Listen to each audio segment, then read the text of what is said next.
est dans la chair, la parole confirmée. Oh, gloire à toi. Savez-vous quoi? Votre Dieu a vaincu la béquille de mon papa Mounele. Elle peut se lever là-bas au fond. Donnez des acclamations à Jésus. Alléluia. Jésus a vaincu la béquille.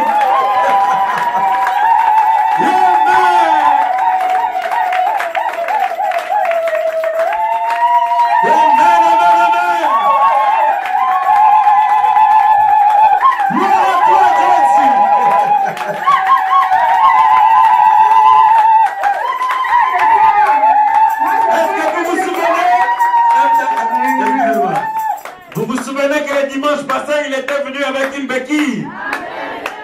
Le Saint-Esprit a discerné quelque chose sur lui. C'était par ma femme. Elle arrive ici. Alors je chante cette chose. Quand elle était ici, par la sœur Eudoxie, le Saint-Esprit discerne ce qu'il y avait dans le pied. Nous avons imposé les mains au nom de Jésus-Christ. Et il a marché dans la ville.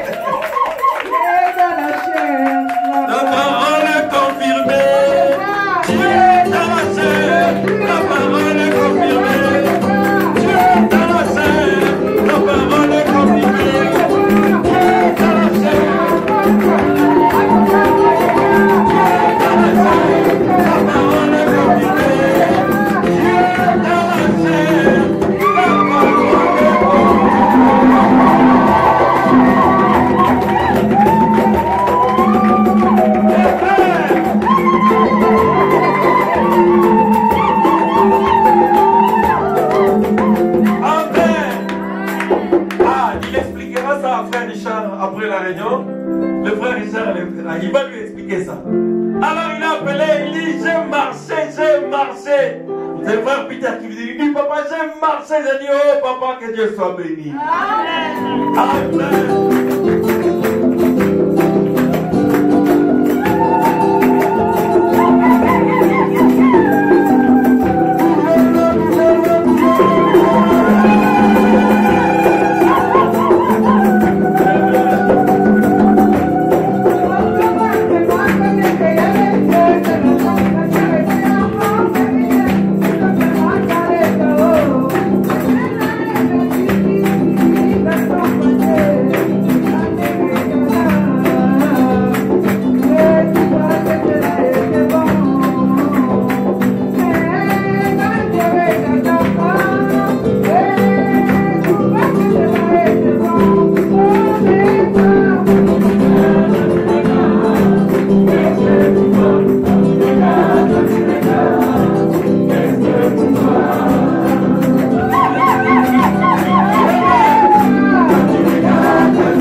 Amen, amen.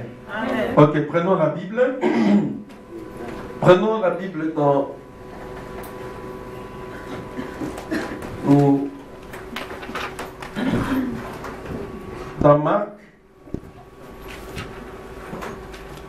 Marc 10. Marc 10, de 17 à 22. Et puis nous lirons dans Romains 6, 23.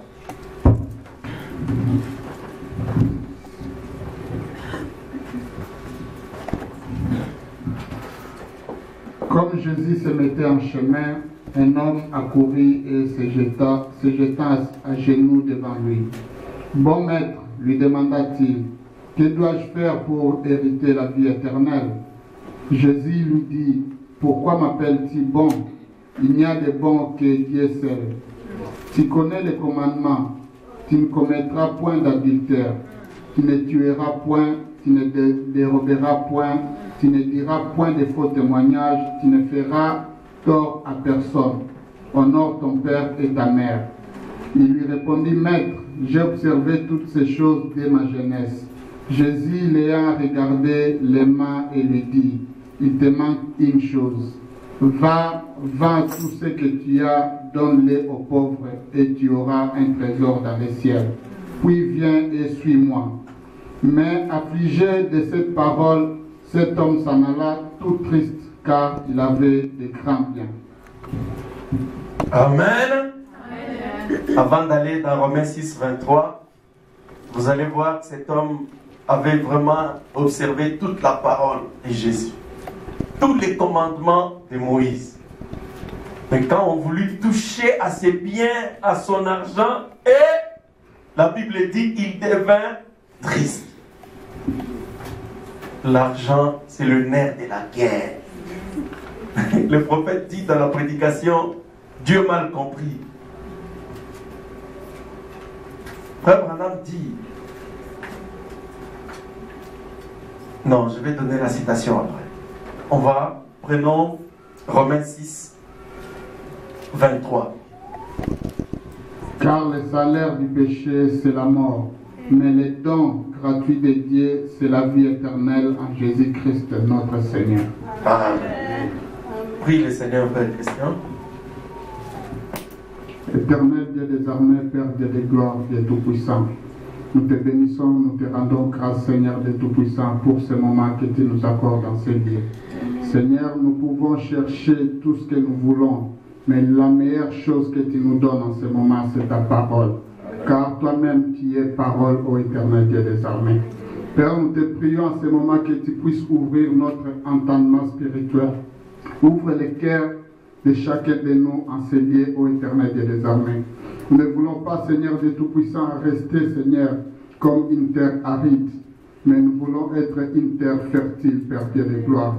Que tout ce que, Seigneur, tu produiras, Seigneur, tout ce que tu mettras, Seigneur, comme semence, puisse produire, ô éternel Dieu des armées. Oint le prédicateur, oint ton serviteur, ô Père Dieu de gloire. Seigneur, c'est toi qui l'as appelé, c'est toi qui l'as équipé, c'est toi qui l'as envoyé, ô éternel. Tel que nous venons de le chanter, nous voyons Dieu dans la chair, ô Dieu Tout-Puissant.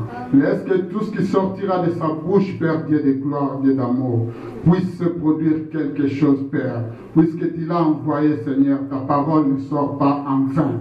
Quand ta parole sort, Seigneur, c'est pour produire quelque chose. Tu connais les besoins de chacun de nous. Laisse qu'à travers cette parole éternelle, que la lumière puisse pénétrer, que le soleil entre et ouvre le cœur de chacun de nous, afin d'aller vers la perfection. Amen. Nous chassons tout esprit de distraction, tout esprit d'envoûtement, tout ce qui ne confesse pas ton nom en ce moment éternel, Dieu des armées. Nous les chassons dans le nom de Jésus-Christ. Père, que la puissance du Saint-Esprit prenne le contrôle de ces lieux en ce moment. Que tout soit sous ton contrôle, du début à la fin, comme toi, Saint-Dieu, l'Alpha et l'Oméga. Nous le demandons ici au nom de Jésus-Christ. Amen. Amen. Amen. Que Dieu bénisse les frères chrétiens et que Dieu vous bénisse tous. Amen. Veuillez vous asseoir. Il est midi combien? Midi quart. Ah, 10 et quart.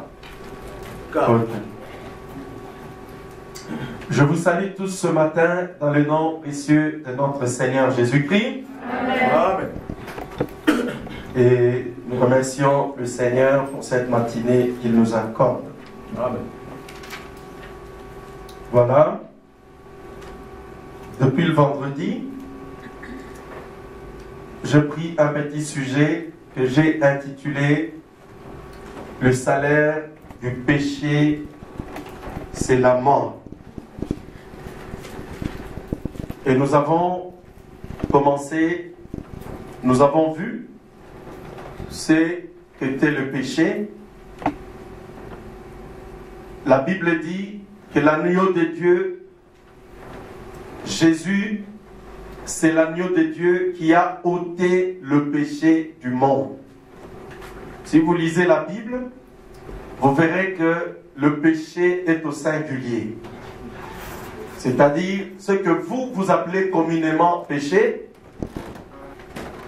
le vol, l'adultère, le mensonge, toutes ces choses-là, ça, ce n'est pas ça le péché. Ça, c'est la conséquence de quelqu'un qui est dans le péché. C'est la conséquence de quelqu'un qui vit dans le péché. Alors nous savons que le péché, c'est l'incrédulité. Le péché, c'est l'incrédulité à la parole. Le juif croyait la Bible. Il croyait dans l'Ancien Testament. Il croyait dans les commandements de Moïse. Mais Jésus leur a dit, si vous ne croyez pas ce que je suis, vous mourrez dans votre péché. Ne pas considérer ce que Jésus-Christ est pour toi aujourd'hui, c'est un péché et cela te plonge dans l'incrédulité.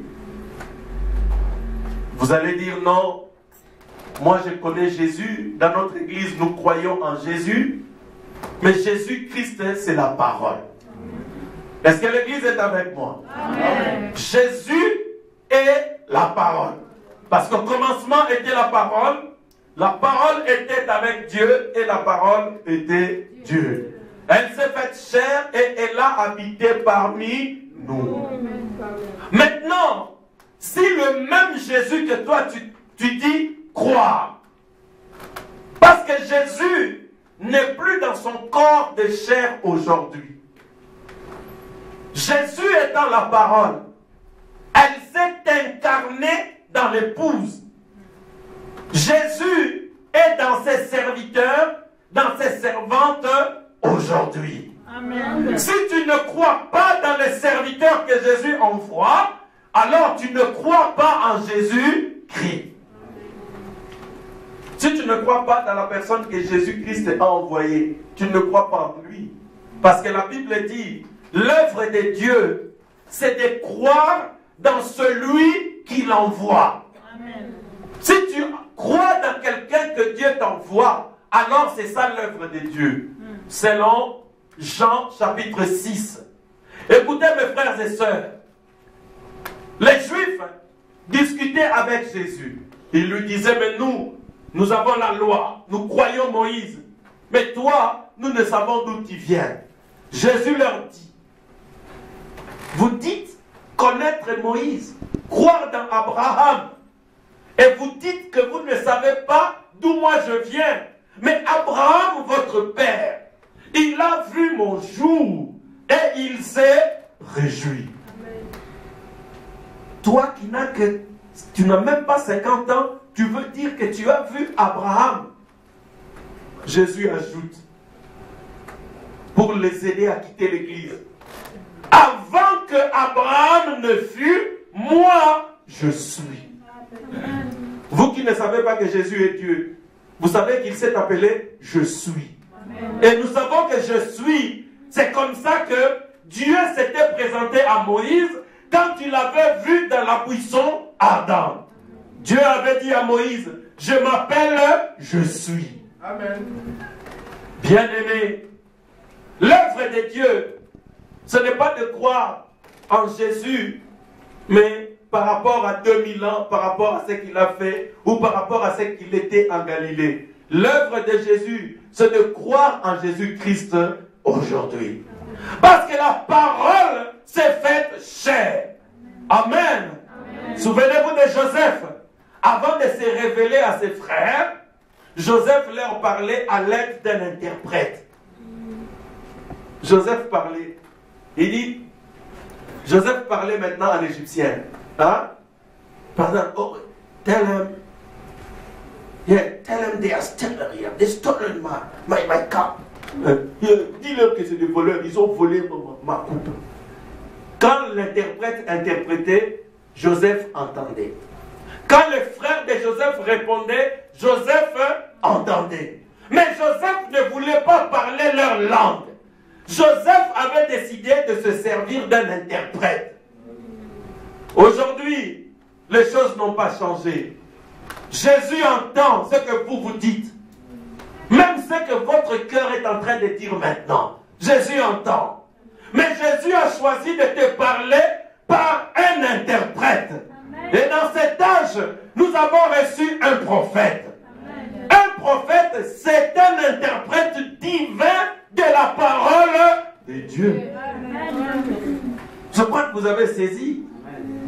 Oh, pourquoi est-ce qu'eux, ils sont un prophète? Mais nous avons un prophète parce que Jésus a un interprète. Dans la Bible, il est écrit, Amos, chapitre 3, verset 7. Si tu peux noter et lire chez toi.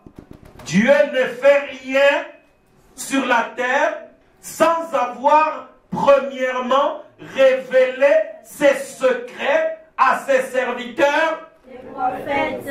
C'est ce qui est écrit. Dieu ne fait rien. Dieu ne va pas frapper le monde. Dieu ne va pas détruire ce monde. Avant de révéler d'abord ses secrets à ses serviteurs, les prophètes. Aujourd'hui, nous connaissons le secret de ce qui s'était produit en Éden, entre la femme et le serpent. Aujourd'hui, nous avons le secret de la vision de Daniel dans Daniel chapitre 9. Aujourd'hui, nous savons ce que Daniel chapitre 12 signifie.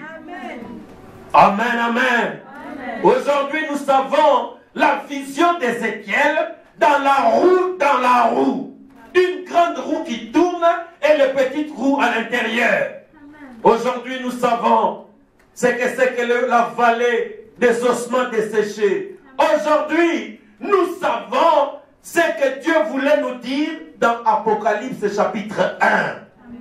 Aujourd'hui, tous les secrets que Dieu avait gardés, il les a révélés par son interprète divin, le prophète William Marion. Voilà. Amen.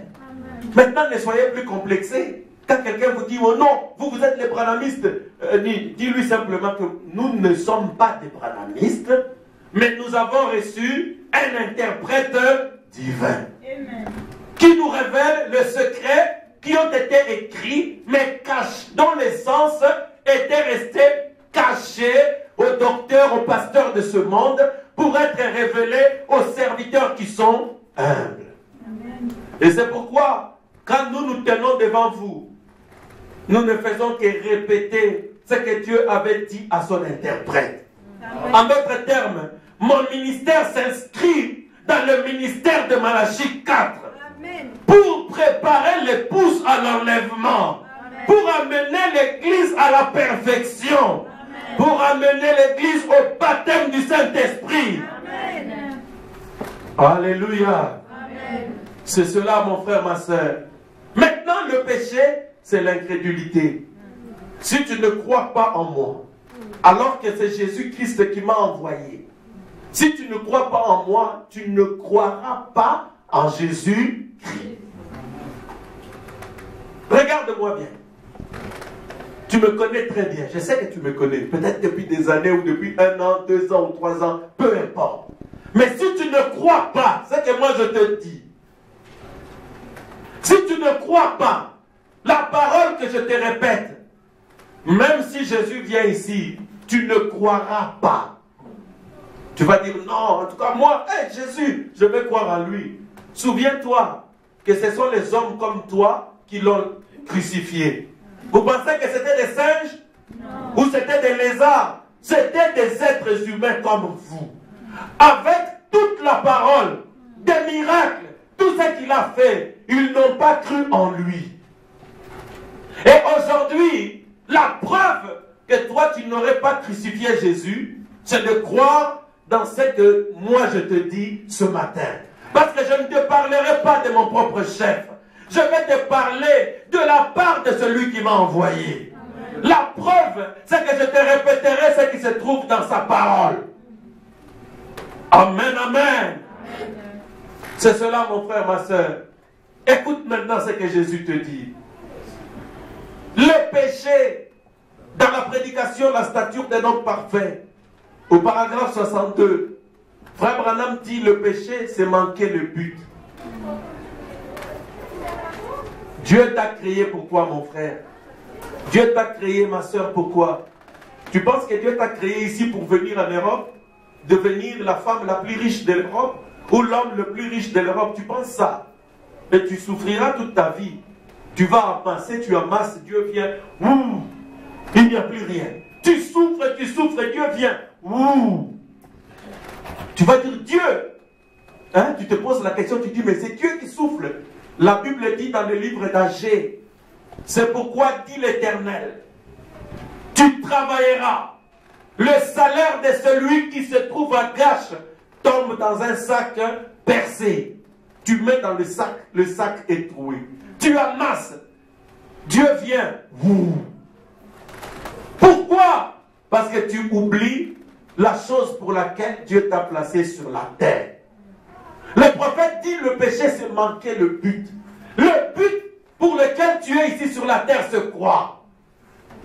C'est être rempli de l'Esprit de Dieu. Amen. Vivre cette parole. Amen. Que tu deviennes toi-même quelqu'un par lequel Dieu sauvera les autres. Amen. Tu dois devenir un petit sauveur. Tu dois devenir un petit Dieu sur la terre. Voilà pourquoi Dieu t'a créé. Maintenant, si toi tu ne veux pas cela, tu seras en train de combattre contre Dieu. Le but pour lequel Dieu t'a créé, mon frère, ma soeur, c'est que tu arrives à la perfection. C'est que tu sois comme Dieu. Et ne pas atteindre ce but-là, le prophète William Branham dit que c'est le péché. Oh non, frère, ce message, nous le croyons depuis Kinshasa, depuis 20 ans. Est-ce que tu as reçu le Saint-Esprit? Beaucoup disent, pour se camoufler, ils disent oui quand même. Ok. Frère, est-ce que la puissance de Dieu est en toi? Raconte-moi un peu comment le Saint-Esprit est arrivé sur toi. Dis-moi ce que le Saint-Esprit fait dans ta vie. Oh non, frère, j'ai acheté une maison, et puis à Kinshasa, là-bas, j'ai construit. Non, tous les Belges qui sont ici, pour la plupart, ont des maisons. À Kinshasa, les mouvanciers, les gens du gouvernement, ils achètent des maisons. Les trafiquants d'or, ils achètent des maisons. Donc, ils ont le Saint-Esprit. Alors, dis-moi, que fait le Saint-Esprit en toi? Oh mon frère, toi, c'est les fausses doctrines. Non, frère, tu n'as pas le Saint-Esprit. Laisse-moi te dire, parce que tu n'as pas le Saint-Esprit, alors tu es un pécheur. Tu vis dans le péché. Le péché, c'est ne pas avoir le Saint-Esprit. Amen. Mon ami, maintenant regardez. Le jeune homme riche, nous avons parlé de lui la fois passée, le vendredi.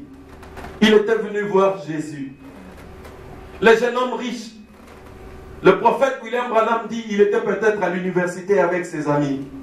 Ils avaient entendu parler de ce rabbin qui fait des miracles. Ce rabbin dont on parle tant. Mais écoute, j'aimerais quand même voir votre rabbin parce que je trouve qu'il a quelque chose de particulier que Caïphe n'a pas. Moi, j'ai suivi sur YouTube.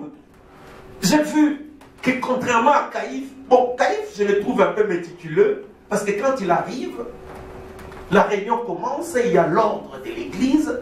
Tout est en ordre. On prend un cantique ou deux, et puis on ouvre, on prie pour les requêtes, on prêche la parole pendant 6 heures du temps, Et puis Caïphe sort, il embrasse les bébés, et puis il salue tout le monde, et puis la réunion se termine. Mais Caïphe, c'est quand même quelqu'un qui a une bonne réputation, notre pasteur. On ne l'a jamais vu voler, on ne l'a jamais vu faire ceci. Mais vous, votre rabbin, lui, il arrive, il dit 3, 4, 5, 6 phrases, il appelle les malades, il appelle les gens, les béquilles restent là-bas, les gens sont sauvés, les gens sont délivrés, l'onction est là, mais je trouve quand même ces réunions différentes. J'aimerais le voir. Son ami lui a dit, mais oui, mais tu peux aller le voir, tu peux venir à une réunion. Et le jeune homme riche est allé à la réunion. Là, il trouve Jésus. C'était un homme qui avait beaucoup d'estime pour Jésus, comme la plupart d'entre vous. Parce que la Bible dit, il se jeta à genoux. C'est-à-dire, il a accepté de prier quand même ce Jésus-là. Il dit, même si notre église ne croit pas en lui, mais moi je vais quand même accepter de le prier, parce que je le trouve spécial. Ouais. Maître, Rabbi, que dois-je faire pour avoir la vie éternelle? Le jeune homme riche observait toute la loi, tous les commandements, comme la Bible le dit. Mais il savait néanmoins qu'il n'avait pas le Saint-Esprit. Frères, sœurs, mais aujourd'hui, moi, ça m'étonne dans notre message. J'ai toujours donné mon témoignage ici. Le Seigneur m'a donné le Saint-Esprit alors que j'étais à Kinshasa, là-bas à Rigini. J'avais reçu le Saint-Esprit. Mais je ne l'admettais pas. Le Seigneur m'a envoyé une personne venir me le dire. Dieu m'a dit de te dire, il t'a donné le Saint-Esprit, mais toi tu cherches quel Saint-Esprit? Un jour, j'ai dit, Seigneur, si tu m'as donné le Saint-Esprit, donne-moi 3 signes. Dieu accomplit tous les signes. Ah! Mais je ne voulais toujours pas l'accepter. Bon, je vous ai déjà dit pourquoi. Parce que moi, j'avais déjà lu que quand un homme a reçu le Saint-Esprit, toute la ville doit être au courant. J'avais lu une citation comme ça. J'ai dit, est-ce qu'il y a Kinshasa ici? Qui sait que j'ai le Saint-Esprit? Alors les frères sont venus me consoler pour me faire comprendre que je l'avais. Je ne voulais pas. Maintenant, j'étais simplement un peu dans l'ignorance. Je confondais avoir naître de nouveau. Je le confondais avec le baptême du Saint-Esprit. Je le confondais avec la commission que Dieu m'a donnée plus tard. Parce que c'est vrai que j'avais reçu le Saint-Esprit. Mais je n'étais pas encore baptisé du Saint-Esprit. Maintenant, regardez. Quand je suis arrivé à Moscou, un jour, un prédicateur pentecôtiste me dit, je lui parlais de la Bible, tout ça. Il me dit, Franck, toi tu as un ministère. Je dis, non, moi je n'ai pas un ministère, je n'ai jamais prêché. Il dit, si. Alors il a tout fait, il m'a convaincu pour prêcher. J'ai commencé, un jour il me donne de conduire la réunion. Je commence à conduire la réunion, l'onction descend, les gens parlent en langue. Oh. Je suis allé, je ne voulais parler à personne, parce que je ne comprenais pas. J'ai dit, mais ça c'est les histoires du pasteur Baroud à Rigini. Moi j'ai quitté Rigini, je suis ici, d'où vient que ces choses-là peuvent me suivre? J'ai dit non, c'était par hasard. Le deuxième jour, la même chose. Il me dit, Franck, je t'avais dit quoi? Toi tu as quelque chose du Seigneur.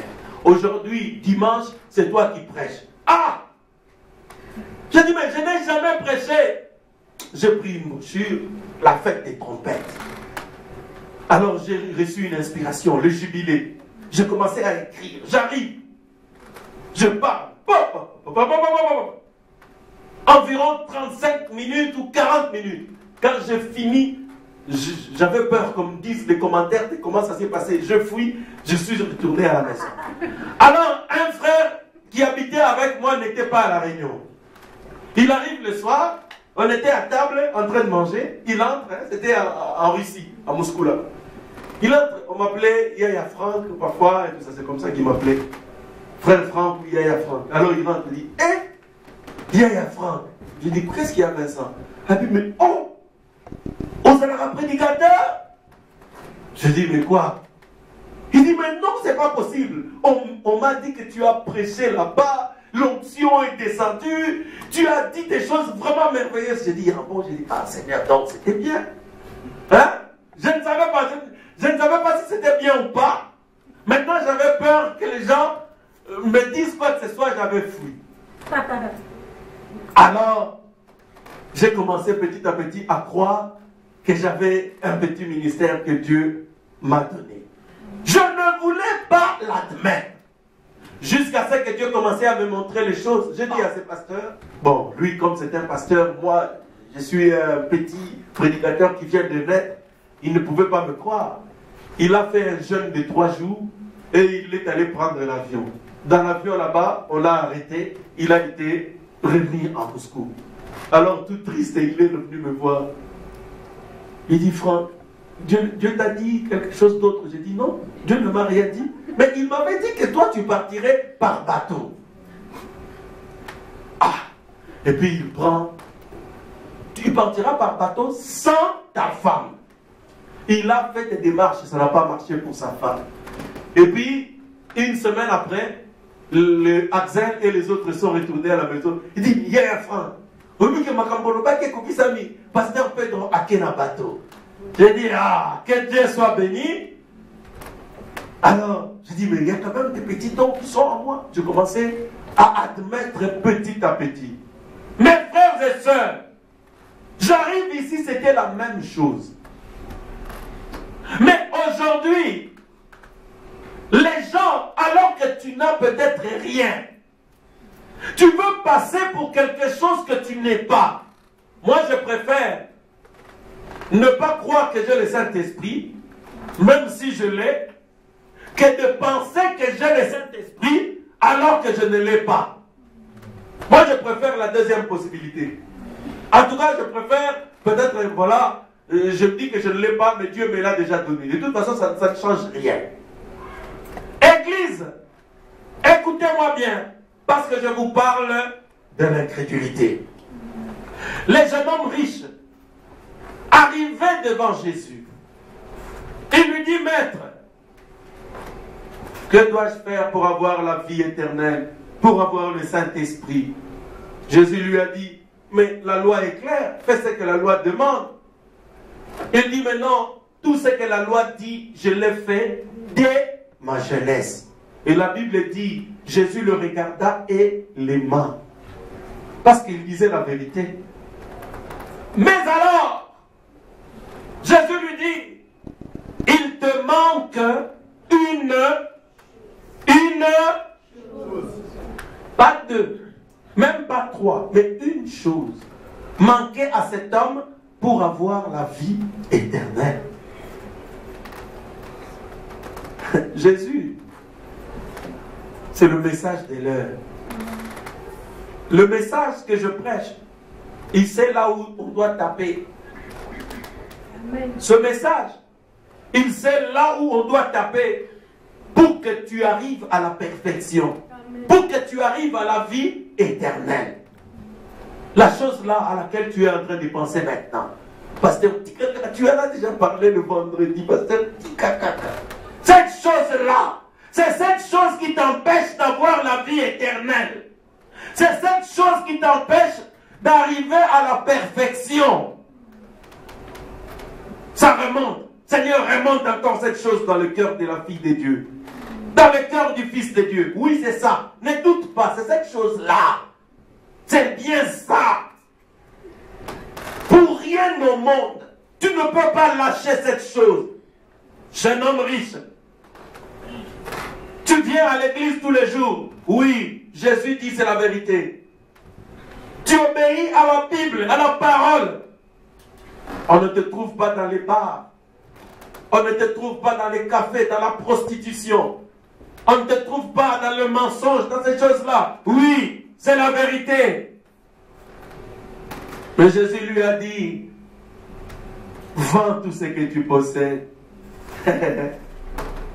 Donne aux pauvres. Et c'est l'argent, hein? Parce que quand on vend, on prend l'argent. Et puis tu donnes tout aux pauvres. Ensuite viens, suis-moi. La Bible dit, elle fut affligée quelqu'un qui respecte toute la parole, tous les commandements. Mais une chose l'avait affligé, c'était l'argent, c'était les biens. Et Jésus ajoute, travaillez non pas pour ceux qui contribuent à votre corps, mais pour ceux qui contribuent à votre vie éternelle. Le prophète William Branham dit, travailler, c'est le travail de l'âme. Le travail de l'âme, ce sont les prières, les jeûnes, tout ce que tu peux faire, les renoncements, les repentances, les réparations, ce qui va t'amener à la vie éternelle. C'est ça le travail de l'âme. Les repentances, les pardons, les renoncements à certaines choses que la parole n'aime pas. C'est pour ça que nous devons travailler pour arriver à la perfection.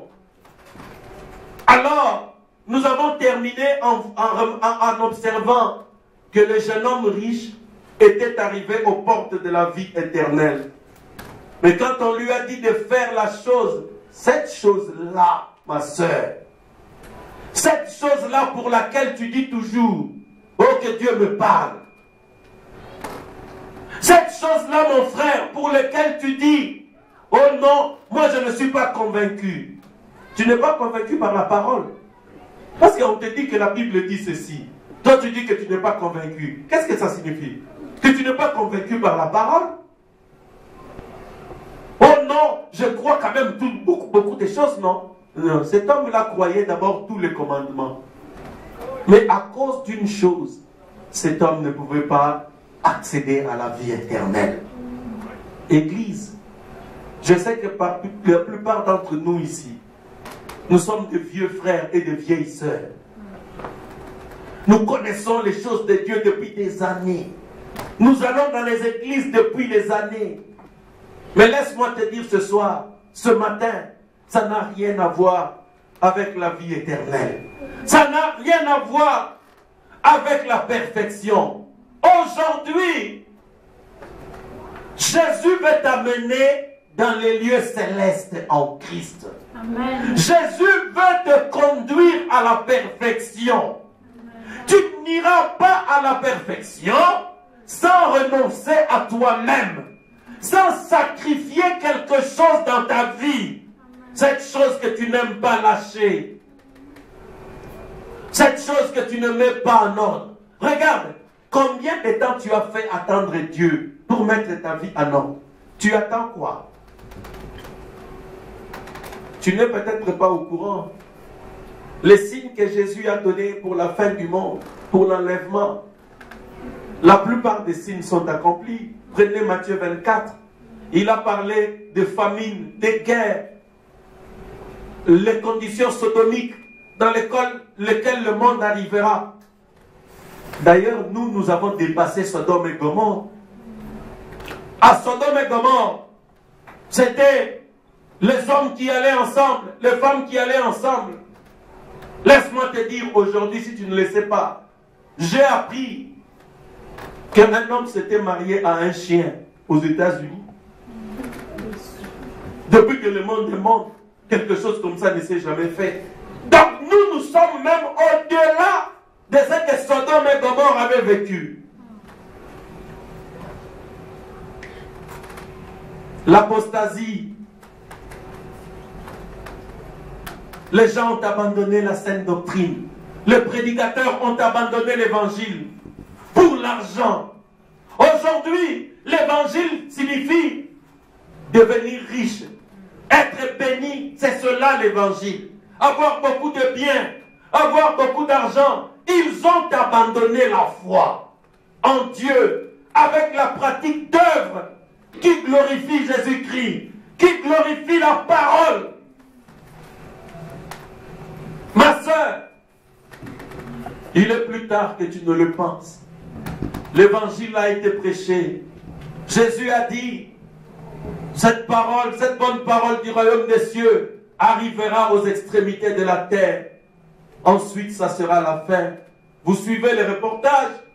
Les prédicateurs entrent même dans la jungle, dans la forêt équatoriale, pour aller prêcher aux pygmées, pour aller prêcher aux toits, en pleine forêt, en Amazonie, en Chine, l'évangile est rentré partout dans le monde.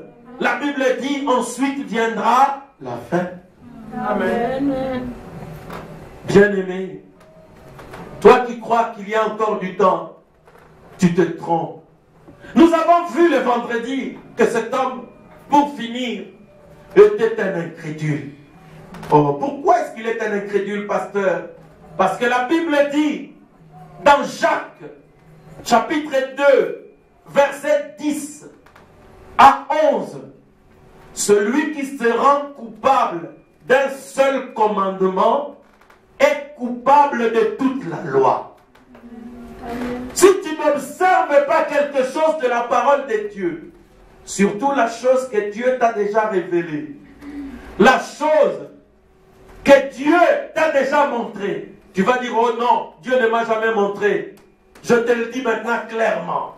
La chose que le pasteur t'a déjà montrée. Parce que le pasteur, c'est un envoyé de Dieu. Je te l'ai montré à l'aide de l'écriture.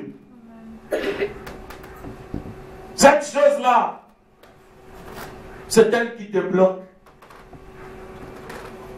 Cette chose, mon frère, ma soeur, elle te condamne. Elle rendra vaine. Elle rendra vain tous les sacrifices que tu as fait pour Dieu jusqu'ici.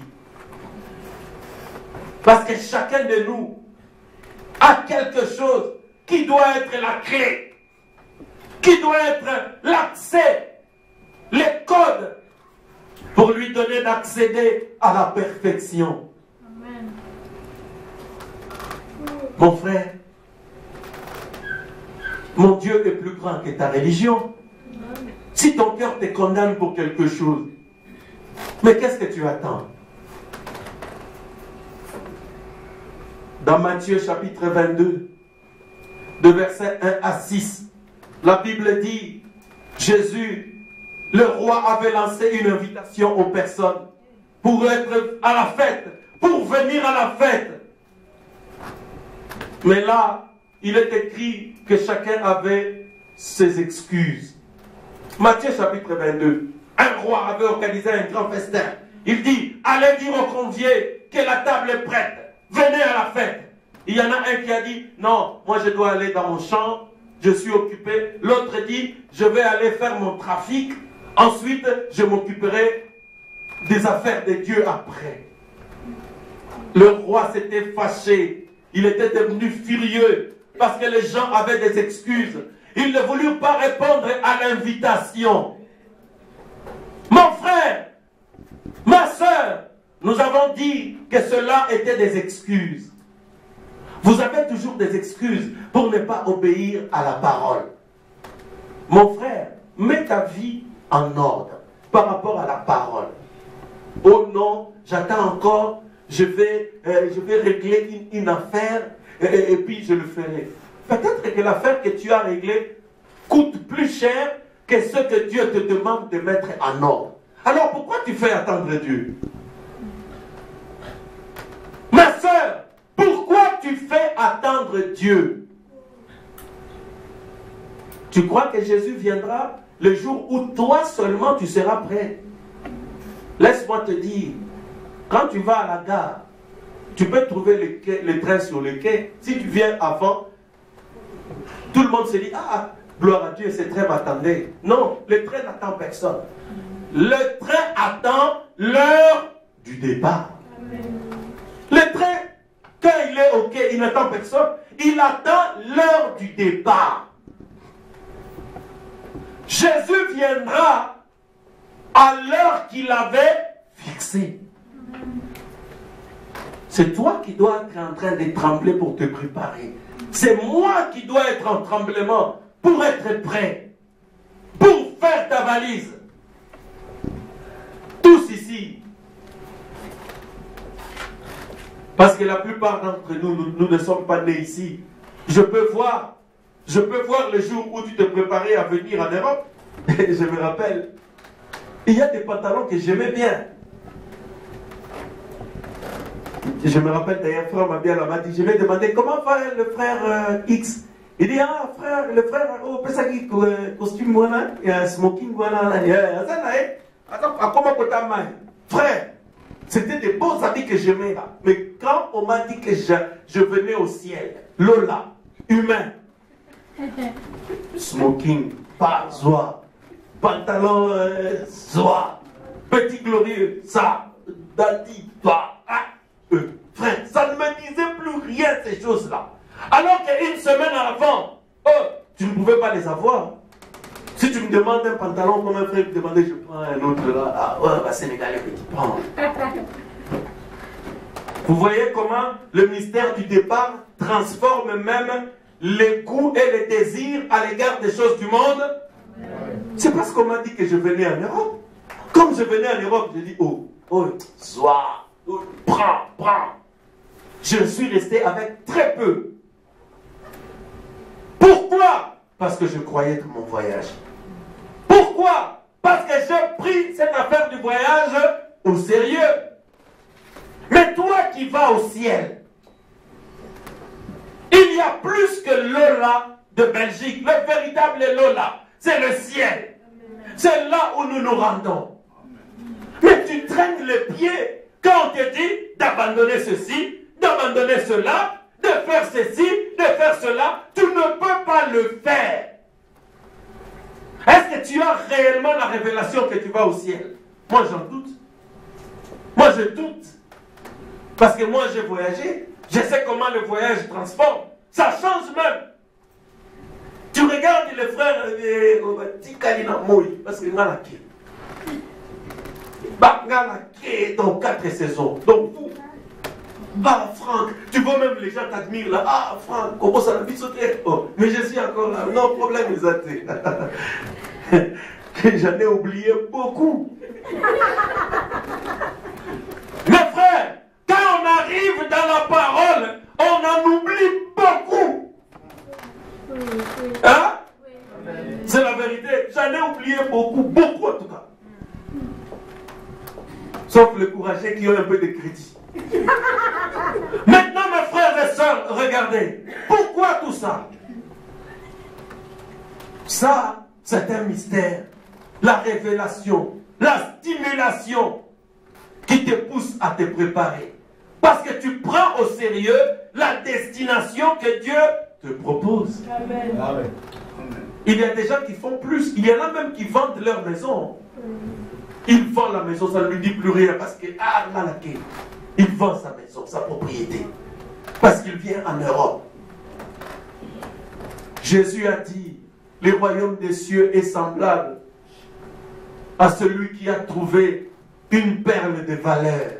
Amen. Il va retourner, il vend tout ce qu'il possède pour aller acheter cette perle de valeur. Amen. La perfection nous a enseigné que le sacrifice était nécessaire. Écoute mon frère, ma soeur, les gens avaient des excuses. Frère, mais pourquoi tu ne mets pas ta vie en ordre? Oh non, tu vois, j'ai quelque chose à faire. Mais tu as l'argent. Tu as l'argent pour acheter des histoires. Tu as l'argent pour acheter tout ce dont tu as besoin. Mais pour mettre ta vie en ordre, tu dois attendre. Non. Je vais te dire aujourd'hui, c'est la distraction. Tu es en train de te distraire. C'est un esprit qui te bloque pour ne pas aller à la perfection. Ce sont des excuses. Lève-toi aujourd'hui. Prends la décision de mettre ta vie en ordre. Parce qu'à cause de ta décision qui traîne, tu bloques beaucoup d'affaires même autour de toi.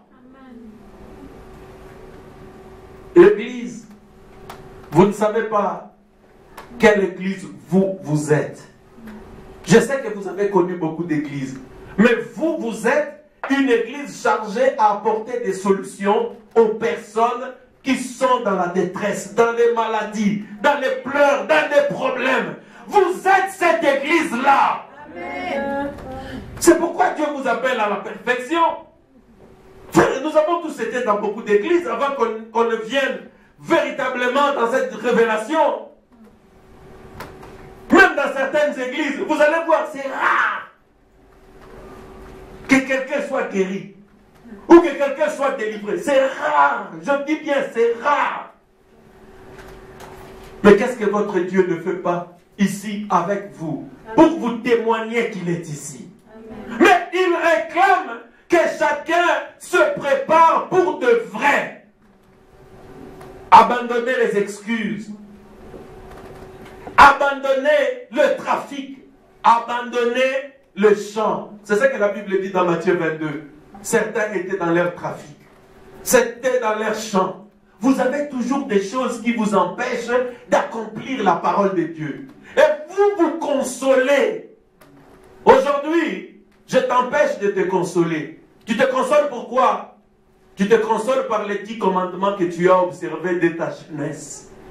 Tu te consoles parce que tu regardes aux païens, aux gens qui ne viennent pas à l'église, qui sont en train de voler, qui sont en train de faire ceci. Toi, tu te consoles, tu dis, mais moi, je suis quand même loin. Tu es loin, c'est la vérité. Mais aujourd'hui, tu es devant la porte du ciel. Le jeune homme riche était très loin. Il était là, près de la porte. Il avait laissé Barabbas. Il avait laissé beaucoup de brigands très loin. Mais le jeune homme riche n'est pas rentré. Parce qu'il a refusé de mettre en ordre ce que Jésus lui avait demandé de mettre en ordre. Alors, quelqu'un qui néglige de mettre en ordre les choses qu'il sait pourtant être fausses, celui-là, il verse directement dans l'incrédulité. Parce que la parole dit, maudit quiconque n'accomplira pas toute la loi. Je dis bien toute la loi. Maintenant, on avance un tout petit peu. On arrive à Jean, chapitre 6. C'est peut-être là qu'on va terminer aujourd'hui, parce que j'ai promis de ne pas être long. Prenons Jean, chapitre 6. Jean, chapitre 6, du verset 22 à 32. La mère avait remarqué qu'il ne se trouvait là qu'une seule barque, et que Jésus n'était pas monté dans cette barque avec ses disciples, mais qu'ils étaient partis seuls. Le lendemain, comme d'autres barques étaient arrivées à Tibériade, près du lieu où ils avaient mangé le pain après que le Seigneur y fendit grâce. Les gens de la foule, ayant vu que ni Jésus ni ses disciples n'étaient là, montèrent eux-mêmes dans ces barques et allèrent à Capernaum à la recherche de Jésus. Et l'ayant trouvé au-delà de la mer, ils lui dirent, « Rabbi, quand es-tu venu ici ?»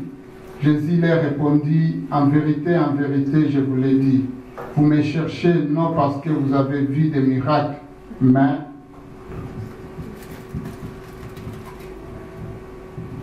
parce que vous avez mangé des pains et que vous avez été rassasiés. Travaillez non pour la nourriture qui périt, mais pour celle qui subsiste pour la vie éternelle. Amen. Et que le Fils de l'homme vous donnera. Car c'est lui que le Père, que Dieu lui-même a marqué de son sceau. Ils lui dirent, que devons-nous faire pour accomplir les œuvres de Dieu? Jésus leur répondit, l'œuvre de Dieu, c'est que vous croyez en celui qui l'a envoyé. Amen. Quel miracle fait-il donc, lui dirent-ils, afin que nous le voyions et que nous croyions en toi? Que fais-tu? Nos pères ont mangé la manne dans le désert selon ce qui est écrit. Il leur donna le pain du ciel à manger. Jésus leur dit, en vérité, je vous l'ai dit, Moïse ne vous a pas donné le pain du ciel, mais mon Père vous donne le vrai pain du ciel. Amen. Amen. Bien-aimé, laissez-moi te raconter un peu ce qui s'était passé. Jésus avait tenu une réunion près du lac de Tibériade. Et là, il avait accompli un miracle. Il a multiplié le pain et les gens avaient mangé le pain avec du poisson. C'était vraiment délicieux. Le lendemain, ils sont retournés à l'église. Ils sont allés quelque part, ils n'ont pas vu Jésus. Ils étaient à la recherche de Jésus. On les entend glorifier Jésus. Dans leur maison, ils parlent de Jésus. Ils étaient en train d'élever ce rabbin.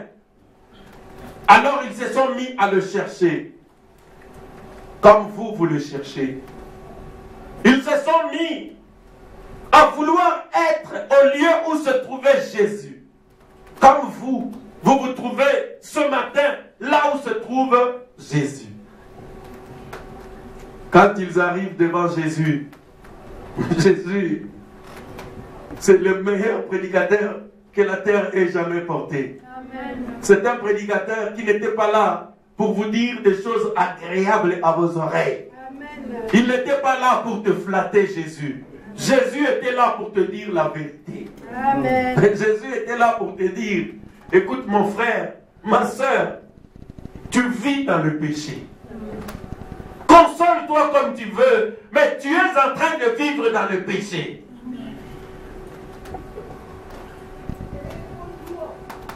En vérité, je vous le dis, vous venez ici, non pas parce que vous voulez la vie éternelle, mais vous venez ici parce que vous avez mangé du pain hier, et vous revenez encore pour que je vous fasse du pain.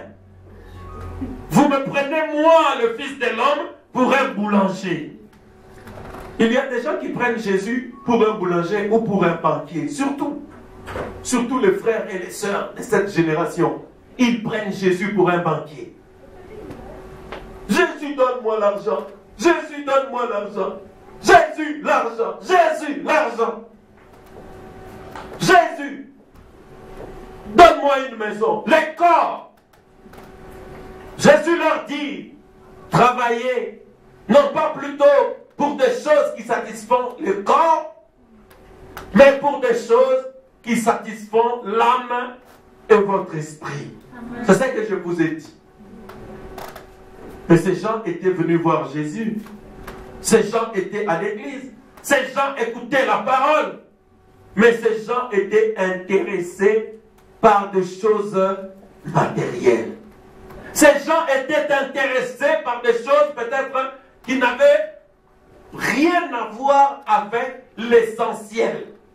L'essentiel pour nous, mes frères et sœurs, aujourd'hui, c'est d'arriver à la perfection. C'est d'être rempli du Saint-Esprit. C'est de soutenir l'œuvre de Dieu. Amen. Maintenant, regardez. À force de venir à l'église pour des raisons autres que soutenir réellement l'œuvre de Dieu, même ta vision commencera à changer. J'entends parfois les frères et les sœurs dire, oh non, moi je suis ici. Je suis ici pendant 2 ans, 3 ans. Qu'est-ce que Dieu a fait pour moi? Il dit ça parce qu'il veut quelque chose que le Seigneur ne lui a pas encore accordé. À cause de ce que Dieu ne t'a pas encore accordé, tu es en train d'accuser Dieu de n'avoir rien fait pour toi. Mais ces gens l'ont fait. Hier, ils avaient vu un miracle. Ils ont mangé le pain. Ils arrivent devant Jésus. Jésus leur dit la vérité. Vous êtes venus pour le pain. Mais regarde la question encore. Vers le verset 26 ou 27. Il dit, bon, montre-nous un miracle pour que nous croyions que toi tu viens de Dieu. Mais ils ont déjà vu un miracle.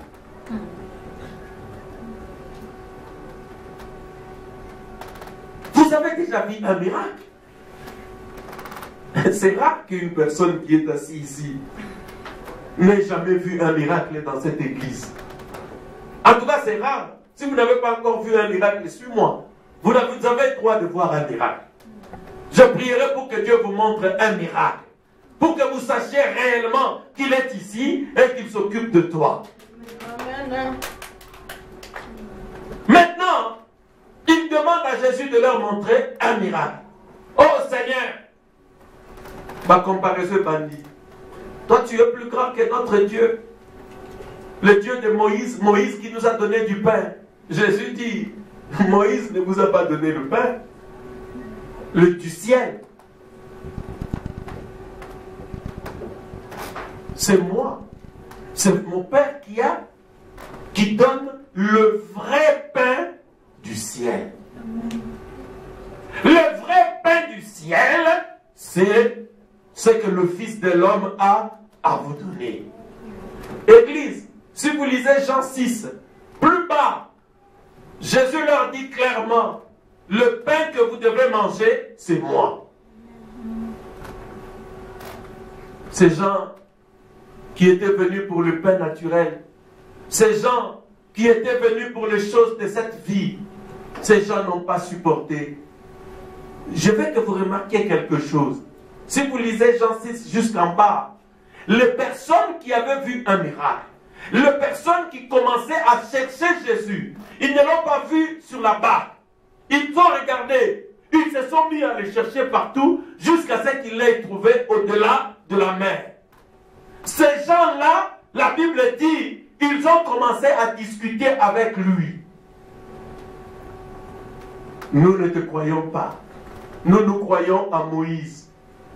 Parce que Jésus leur a dit que l'élo lit pas exalté. Vous ne mangerez pas de pain. Celui qui veut, qu'il mange maintenant le vrai pain.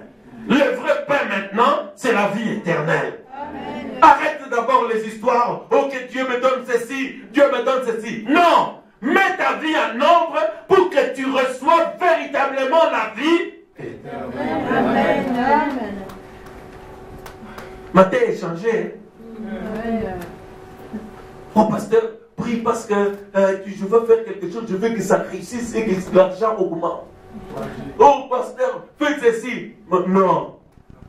Maintenant, la parole d'abord. Amen. Obéis à la parole d'abord et ensuite, nous prierons. Amen. J'ai un frère qui m'a appelé. Il m'a appelé d'aller, je ne dis pas son nom. Il m'a appelé d'une ville là-bas en Belgique. Alors, il dit, mais pasteur, est-ce que j'ai quelque chose là, pasteur, je t'ai appelé au monde de la Podaka. Je dis, frère, Dieu t'a dit, tu dois te soumettre à la parole pour que ta vie soit à la lumière. Amen. Maintenant, tu m'appelles, chaque fois que tu as un petit bobo ou une petite chose, tu m'appelles pour que je prie pour toi. Je ne prierai pas pour toi. Soumets-toi à la parole, suis le Seigneur. Amen. La réaction était dure. Il est allé dire à sa sœur, il dit, on a béni pasteur au moment de la Podaka. Oui, j'ai refusé. Je ne suis pas un boulanger, ni un banquier. Quand je prie pour vous, j'ai des arrière-pensées. Je vais vous dire la vérité aujourd'hui. Moi, quand je prie pour vous, j'ai des arrière-pensées. L'arrière-pensée, c'est que tu acceptes de te repentir pour recevoir la vie éternelle. Amen. Même quand je prie, oh Seigneur, guéris-le. Seigneur, bénis-le, délivre-le. Dans mon cœur, je dis, Seigneur, qu'il se repente pour qu'il croie ce message et qu'il soit rempli du Saint-Esprit. J'ai des arrière-pensées. Vous pensez que je prie seulement pour vous, pour que Dieu vous guérisse? Non! Jésus aussi avait des arrière-pensées. Jésus multipliait le pain pour qu'en arrivant encore, il leur donne la parole. Est-ce que c'est la vérité? Amen. Oui, j'ai les pensées de mon Père. Amen. Église, ne sombrez pas dans l'incrédulité. Ces gens, ils cherchaient Jésus avec leurs amis.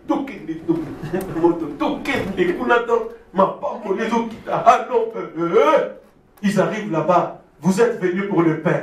Déjà, ils étaient froissés. Parce que les frères et les sœurs n'aiment pas qu'on leur dise la vérité. Froissés. Vous allez voir la réunion de Jérémie. Oh, que Dieu te bénisse. Froissés. Parce qu'on lui a dit la vérité. Froissés. Que Dieu te bénisse. Jésus le faisait aussi. Vous êtes venus parce que vous voulez du pain. Ne laissez rien vous distraire. Ne laissez rien vous distraire. Même nous les prédicateurs, la Bible dit, beaucoup viendront dans les derniers jours. Seigneur, n'avons-nous pas prié pour les malades en ton nom? N'avons-nous pas prophétisé en ton nom? N'avons-nous pas chassé les démons en ton nom? Je leur dirai quoi? Retirez-vous de moi, je ne vous ai jamais connu. Non, on va lire ça. Matthieu 7, 21. Vous devez savoir, même si Jésus utilise pasteur, ce n'est pas avec ça que Dieu me jugera. Dieu ne va pas me juger parce que j'ai chassé les démons. parce que j'impose les mains aux malades, ils sont guéris. Jamais. Dieu me jugera parce que la parole que je vous demande à vous de vivre, moi-même je la vis aussi. Amen. Amen. Frère, Matthieu 7. Ceux qui me disent Seigneur, Seigneur, n'entreront pas tous dans le royaume des cieux, mais seulement celui qui fait la volonté de mon Père qui est dans les cieux. Amen. Continue encore. 22. Plusieurs me diront en ces jours-là, Seigneur, Seigneur, n'avons-nous pas prophétisé par ton nom? N'avons-nous pas chassé les démons par ton nom? Et n'avons-nous pas fait beaucoup de miracles par ton nom? Alors je leur dirai ouvertement, je ne vous ai jamais commis, retirez-vous de moi, vous qui commettez l'iniquité. Frère, quelle tristesse, quelle désillusion pour un homme qui chassait les démons, qui faisait des miracles. Et Dieu te dise ouvertement, je ne vous ai jamais connu. Et je parlais en langue, je prophétisais, j'ai vu des visions, je fais ceci. Je ne vous ai jamais connu. Pourquoi? Parce que vous commettez l'iniquité. Ce n'est pas le péché, c'est l'iniquité. C'est différent. Oh pasteur, c'est quoi l'iniquité? Dictionnaire, c'est le message de l'heure.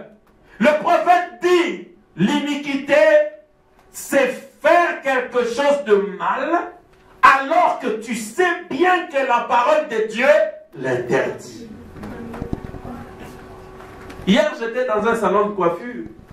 Je leur ai dit, aujourd'hui, la Bible a dit, je ne permets pas à la femme d'enseigner, ni de prendre l'autorité sur l'homme.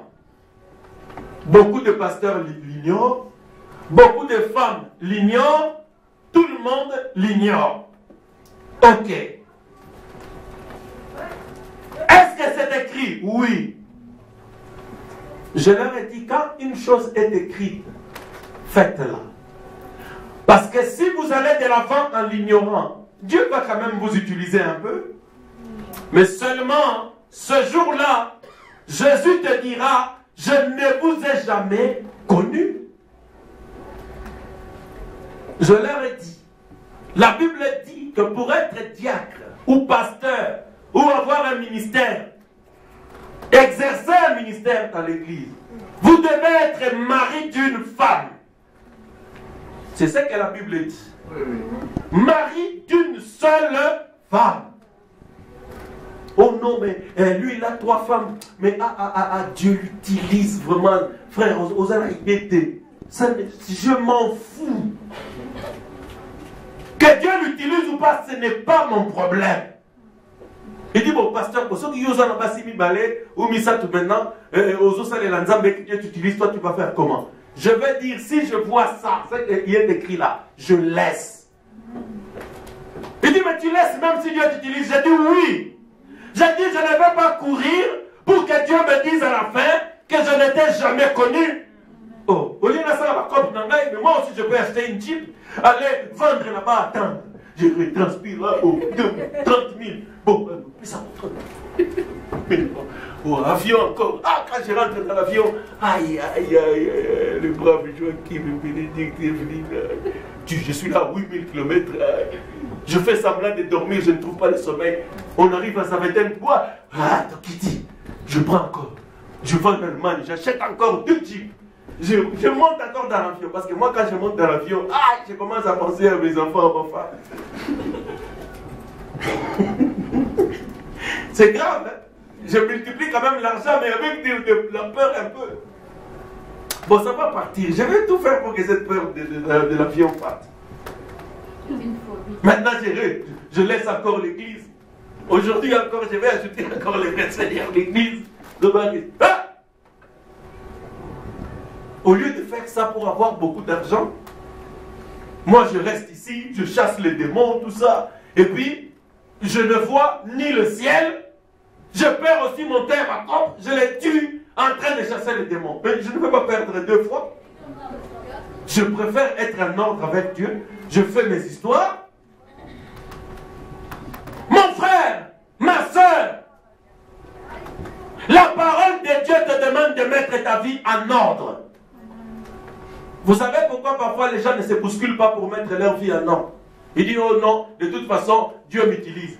Si c'était faux, Dieu allait me dire. Aujourd'hui, si tu as des pensées comme ça, tu es séduite. La vérité, c'est ce que je te dis aujourd'hui. Mets ta vie en ordre et tu seras sûr d'aller au ciel. L'assurance pour aller au ciel, ce n'est pas le tremblement de l'onction. Aïe, aïe, aïe, ouh, je suis tombé. Ce n'est pas ça. L'assurance pour aller au ciel, c'est le miroir de la parole. Tu regardes la parole, tu es satisfait à la parole. Alors tu es sûr d'aller au ciel. Est-ce que je dis la vérité? Amen. Je ne veux pas vous séduire. Parce que je serai jugé ce jour-là. Je ne vais pas vous faire croire. Mais attention, vous n'allez pas me retirer des miracles. Les dons, tout ça, j'aime ça. Nous devons rester avec ça. Amen. Avec ça, ensuite, avec la parole. Amen. Nous sommes une église de plein évangile. Amen. Retirez-vous de moi, serviteur de l'iniquité. Le prophète dit l'iniquité. Tu restes dans le mal, bien que tu sais que Dieu ne veut pas ça, mais toi tu démêles. Tu commences même à penser que non, Dieu va me comprendre. Parce que je prie beaucoup, parce que je fais ceci, donc Dieu me comprend. Frère, sœur, Dieu ne comprend jamais personne. Parce qu'il t'a déjà donné la parole. C'est ça la grâce. Amen. Tu sais ce que tu as à faire pour avoir la vie éternelle. Les jeunes hommes riches, ils cherchaient à savoir ce qu'ils devaient faire pour avoir la vie éternelle. Quand on lui a dit, et comme Makamba Kanda, et comme Makambu Yamao, et comme Makamba Rokim Église, non! Reste là et mets ta vie en ordre. Amen. C'est ce que Dieu te demande. Surtout ici en Europe. Les gens n'aiment pas se marier ici en Europe. Tu vas voir, oh non, on va se mettre en ménage. Oh, tu vois, non, celui-ci est mon fiancé. Vous êtes ensemble. Mais le fiançailles, c'est pas comme ça. Nous, vous connaissez le fiançailles quand on était en Afrique. Tu vois, fiancé, mon gars, ça à la boulangerie. Et puis le soir, il arrive avec son pain. Il vient voir son fiancé. Et où c'est un maître ou quoi, peu importe. Mais le soir, il arrive, il vient voir sa fiancée. Aujourd'hui, ici en Europe, les gens ne respectent rien. Les gens viennent à l'église, ils ne veulent pas obéir à la parole. La parole te demande de renoncer au péché. Au mensonge, tu ne veux pas. La parole te demande, comme ici, de soutenir ton église, de payer les dîmes et de les offrandes. Toi, tu ne veux pas. Oh Seigneur, tu vois, nous avons un problème,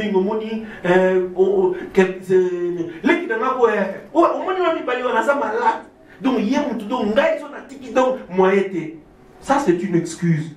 Dieu n'a pas besoin de ça. Frère Branham dit, quand tu vois une maman malade, elle n'a pas de quoi à se chauffer. Il a vraiment froid. Toi, tu as l'argent pour ta dîme. Tu la vois comme ça.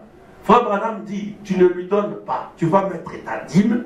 Dieu va s'occuper de lui. Amen. Je dis la vérité. Amen. Parce que cet argent-là ne t'appartient ni à toi, ni à personne. Ça revient à Dieu. C'est la partie de la malédiction. Est-ce que c'est la vérité? Amen. Mais toi, tu as des raisons.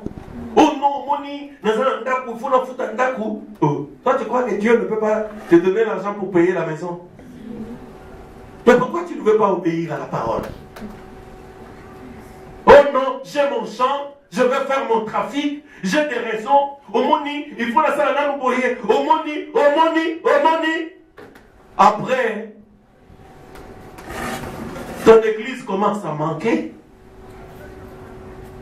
Ça ne te dit rien. Comme je vous ai dit ici en introduisant, on n'a plus de requêtes. Les requêtes sont déchirées là-bas. C'est vous qui les avez déchirées. Je demandais que chacun, parce que si je vous dis d'acheter, vous ne le ferez pas, que chacun prenne en charge ne fût-ce qu'un recueil. On va avoir peut-être 40 recueils ici ou 50. Il n'y en a pas. Personne. Vous n'avez pas 5 euros. Vous n'avez pas 10 euros. Non, non, vous ne les avez pas. Vous les avez pour autre chose, mais pour votre église, vous ne l'avez pas. Jamais. Ces gens-là qui ne voulaient pas écouter Jésus, ils sont devenus incrédules. Ils ont commencé à combattre le même Jésus qu'ils sont allés chercher. Mon frère, ma soeur, c'est l'entière soumission à la parole qui donne droit aussi. Amen. Moi, je ne peux pas vous demander des choses que je ne fais pas ou je n'ai pas fait. Je vous ai toujours donné mes propres témoignages.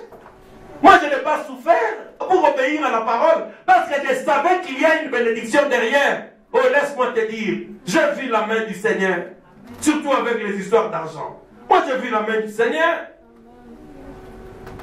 Je restais avec rien pendant 7 ans, 4 ans ou 7 ans. Ma femme, elle a demandé lui. Rien.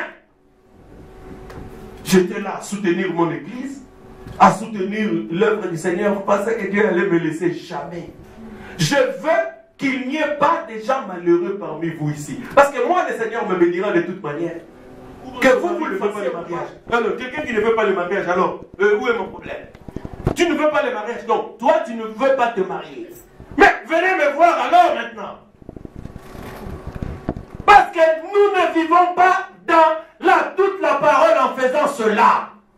Église, réveillez-vous. Vous êtes en train de dormir. Vous ne savez pas à quel moment Jésus va revenir. Amen. La mort peut vous prendre aussi. Vous ne le savez pas. Amen. Vous attendez quoi? Je dis à un frère, il n'est plus ici. Je lui ai dit, frère, ici, moi, pour bénir quelqu'un à l'église, je ne demande pas, il n'y a pas question d'une fête. Si vous n'avez pas d'argent pour faire une fête, vous allez venir ici. La Bible ne dit pas qu'on va bénir les gens à l'église parce qu'ils doivent avoir l'argent d'abord. Moi, je ne demande pas l'argent avant de bénir les gens ici. Hein. J'ai appris qu'en Afrique et ailleurs, le pasteur demande l'argent pour bénir, unir les gens. Est-ce que c'est la vérité? Moi, je l'ai appris. Qui l'a appris aussi? Donc, avant que le pasteur ne vous unisse dans le mariage, pasteur, donc il faut... j'ai appris même que si tu as payé, par exemple, la dîme, 2000, 3000, le pasteur doit avoir quelque chose là-bas, sinon il n'unit pas. J'ai dit non, moi je n'ai pas vu ça dans la parole de Dieu, et moi je ne le ferai pas. Moi, c'est gratuit. Amen. Vous venez ici, même si vous n'avez pas de voile, on va mettre un pagne sur vous. Amen. Amen. Je vais vous déclarer mari et femme. Et pour moi, l'affaire est réglée, c'est tout. Alors maintenant, vous attendez quoi? Chez moi, c'est gratuit. Bon, maintenant, chez les beaux-pères, Keba. Là, c'est pas gratuit. Là, c'est Keba. Ah oui.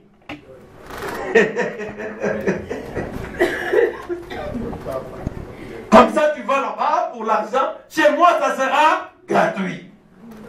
Frère, vous allez voir une église comme ça. Il n'y a pas de diacre ici. Est-ce que c'est normal? Non. Je n'ai pas de diacre ici parce que les gens ne sont pas en ordre. Vous allez fuir l'église? Non. Alors mettez-vous en ordre. Amen. Mettez-vous en ordre, mes frères, sœurs, frères. Les raisons que vous vous donnez là-bas, elles sont fausses. Elles ne tiennent pas la route. Bon, si je termine ici, si tu viens me voir, oh pasteur, pour un problème, moi là, moi je dirais, ah oui, non, ça a raison, frère, c'est là, là. Je vais te dire ça. Mais ici, c'est ça que je te dis, prends ce que je te dis ici. L'affaire du Père. Ah oui, hein? Parce que moi je ne veux pas te blesser, parce que toi tu n'es pas prêt, alors je ne veux pas te forcer à être prêt. Je dis, ah oui, ah non, non, non. Mokilio, ça passe. Mokilio, vraiment, ah, tu es pas bon, mais difficile, vraiment. Quand j'arrive ici, moi je dis, non, c'est faux. L'argent, tu peux trouver. Trouve. Écoute mes frères, mes soeurs, on doit avancer. que vous êtes des hommes que Dieu va utiliser. Amen. Vous êtes des femmes que Dieu veut utiliser. Et Dieu ne veut pas que vous soyez des gens à qui on va montrer le doigt. Vous allez devenir ma faiblesse. Quand moi je me lève comme ça, ah, enchaîne les affaires.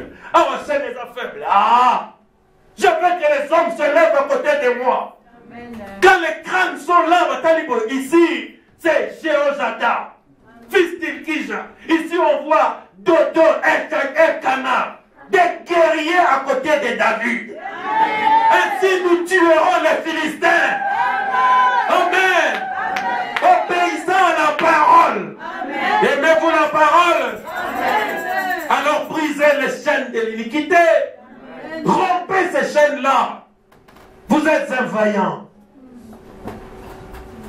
Si vous voulez même vous endetter, endettez-vous. C'est pas grave. Quelqu'un qui s'endette pour se marier, moi je vais le soutenir. Amen. Ah oui, hein?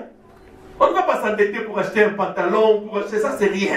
N'allez plus vous endetter pour acheter des chaussures. C'est rien ça. Endettez-vous pour régler des problèmes essentiels. Amen. Des problèmes qui élèvent votre Dieu dans votre vie. Amen. Mon ami, je termine maintenant. Amen. Maintenant, regardez. Le salaire de l'iniquité, c'est quoi? C'est la mort. C'est la mort. Jérémie chapitre 22. Et j'ai terminé.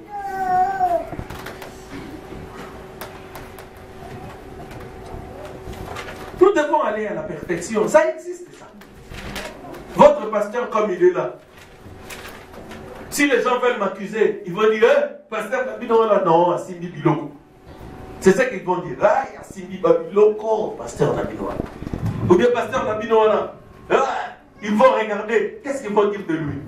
Comme ils ne vont pas trouver, oh non, pasteur Nabinouana, d'ailleurs. Là, je vais dire gloire à Dieu. Oh, merci Seigneur. Un prédicateur disait, si on ne dit pas de vous que vous êtes magicien, alors vous n'avez rien. Il faut qu'ils voient quelque chose pour qu'ils disent que vous êtes magicien. Amen. Amen. Maintenant, nous avons la magie de Jésus-Christ, de la parole parlée. Amen. Amen. Ah. Mais il ne faut pas qu'on dise, oh, pasteur Nabino, ça va ma copine. Pasteur Nabino, ah, mais ça, ton baby.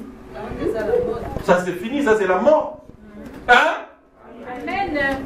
La Bible dit, vous devez être irréprochable. Est-ce que c'est possible qu'un homme soit irréprochable? Oui. C'est possible qu'une femme soit irréprochable? Oui. Alors, je veux que les gens deviennent irréprochables ici. Maintenant, si les gens disent de fausseté, c'est leur problème. Amen. Nous savons que la parole dit que je suis juste. Alors ça règle tout. Amen. Oui?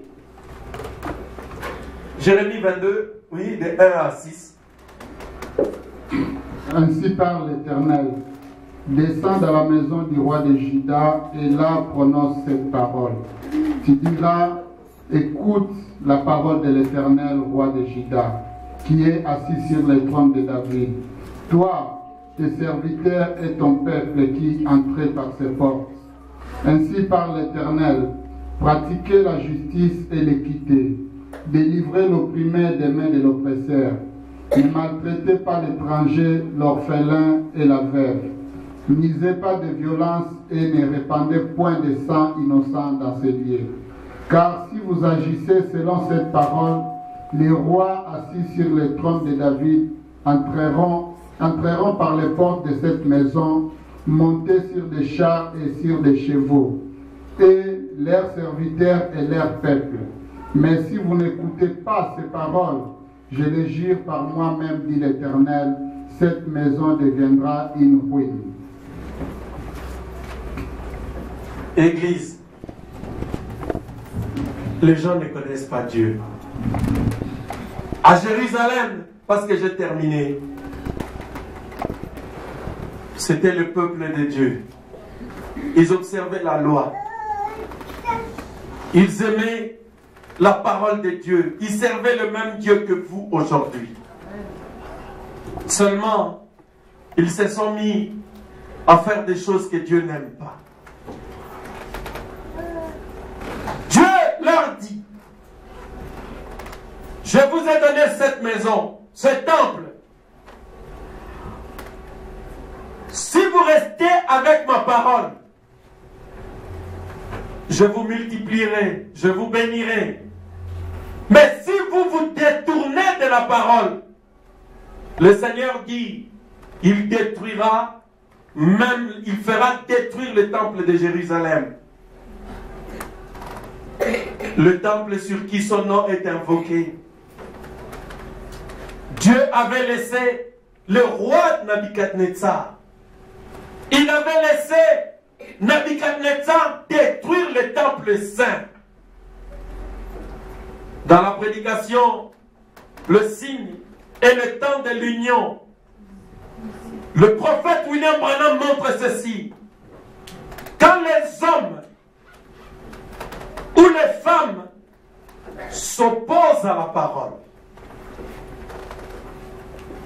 comme Israël, les églises, les soi-disant croyants ou chrétiens se sont opposés au Messie, à Jésus-Christ, qui sont tombés dans l'incrédulité.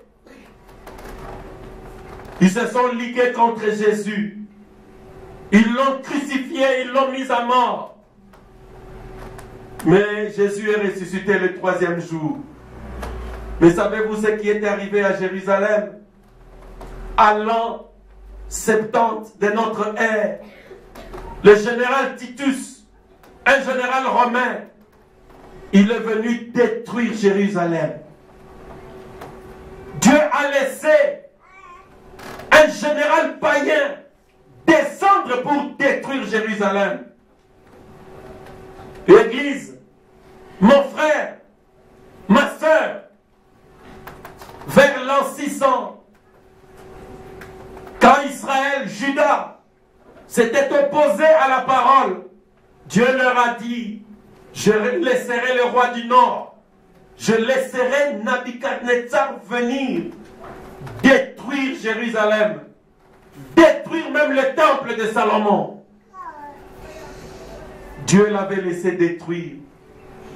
C'était la mort, c'était la ruine. Et le prophète William Branham dit, c'est ce qui arrivera à la fin. Les gens se sont opposés à Jésus-Christ, qui est la parole révélée, le message de l'heure. Les églises se sont liguées contre ce message, contre la parole. Qu'est-ce qui va leur arriver? Laissez-moi te dire, Dieu a dit qu'ils seront détruits par la Russie. Même les conseils œcuméniques des églises qui se ligueront contre ce message. Dieu prendra son épouse, il l'amènera dans l'enlèvement, comme Jésus a été enlevé après sa mort. Mais toute l'église qui restera ici, toute l'église froide, formaliste, qui n'aime pas se conformer à la parole, cette église-là, elle sera détruite par l'Antichrist, par le pouvoir national. Ainsi parle le Seigneur. Il l'a dit et cela s'accomplira. Aujourd'hui, mon frère, ma soeur, la parole est devant toi. Si tu refuses de te soumettre à la parole, si tu refuses de mettre ta vie à la parole, laisse-moi te dire, mon frère, ma soeur, tu vas devenir ennemi de la parole. À cause de quelque chose que toi tu ne veux pas mettre en ordre, tu deviendras ennemi de cette parole que moi je prêche. Tu chercheras peut-être des raisons, mais la vraie raison, ça sera l'iniquité dans ton cœur, à laquelle tu ne veux pas renoncer. Parce que tu es accroché au péché, aux choses de ce monde. Pour toi, toutes les choses ne se règlent que par les intérêts. Tout ce que tu dois faire, c'est par rapport à l'argent. Tu vas voir quelqu'un, non, moi je ne veux pas me marier parce que si je me marie, je veux perdre 300 € dans mon argent. Ou non, si moi je fais ceci, je vais perdre ceci. Cet argent-là, tu le gagneras peut-être. Jésus a dit, celui qui veut sauvegarder sa vie, il la perdra. Amen. La chose que tu veux préserver, tu risques de la perdre pour finir. Mais celui qui accepte de perdre sa vie, il la retrouvera. Amen. C'est ce que Jésus a dit. C'est le sacrifice que Dieu te demande de faire, mon frère, ma soeur, pour honorer Jésus, pour honorer sa parole. Aujourd'hui, Jésus t'appelle. Aujourd'hui, Jésus crie encore. N'endurcis pas ton cœur. Selon qu'il est écrit, aujourd'hui, si tu entends sa voix, n'endurcis pas ton cœur. Comme les enfants d'Israël le firent. Dieu t'appelle aujourd'hui pour ne pas être détruite comme Jérusalem. Tu es en train de te dire, est-ce que Dieu vraiment va me détruire? Moi qui ai chassé les démons en son nom, oui, Dieu te détruira. Comme il avait détruit la cité sainte de Jérusalem, parce que Jérusalem avait versé dans l'iniquité. Sors de l'iniquité aujourd'hui et viens à la chair du Fils de l'homme. Quand ils quittèrent Israël, quand ils quittèrent l'Égypte pour aller à Canaan, la parole de Dieu dit, ils mangèrent la Pâque, ils devraient manger tout l'agneau. C'était ça, ce que Dieu avait demandé. Ils devraient manger la parole de Dieu en entièreté. Je vous ai dit, l'agneau c'était Jésus, c'est le type de Jésus. Dans l'agneau qui est la parole, il n'y a pas que la viande, il y avait aussi les cornes qu'il fallait manger. Il y avait les pancréas à la rabolero. C'est ce que toi tu dois manger, ma soeur, aujourd'hui. C'est ce que tu dois manger, ma soeur, pour avoir la vie éternelle. Tu dois manger les intestins. Oh non. Tu vas manger l'intestin si tu veux la vie éternelle. Même les sabots, tu mangeras. Les sabots, c'est ce que toi tu n'aimes pas faire. Prends la décision. J'ai décidé de donner ma vie à Jésus-Christ. On a terminé maintenant.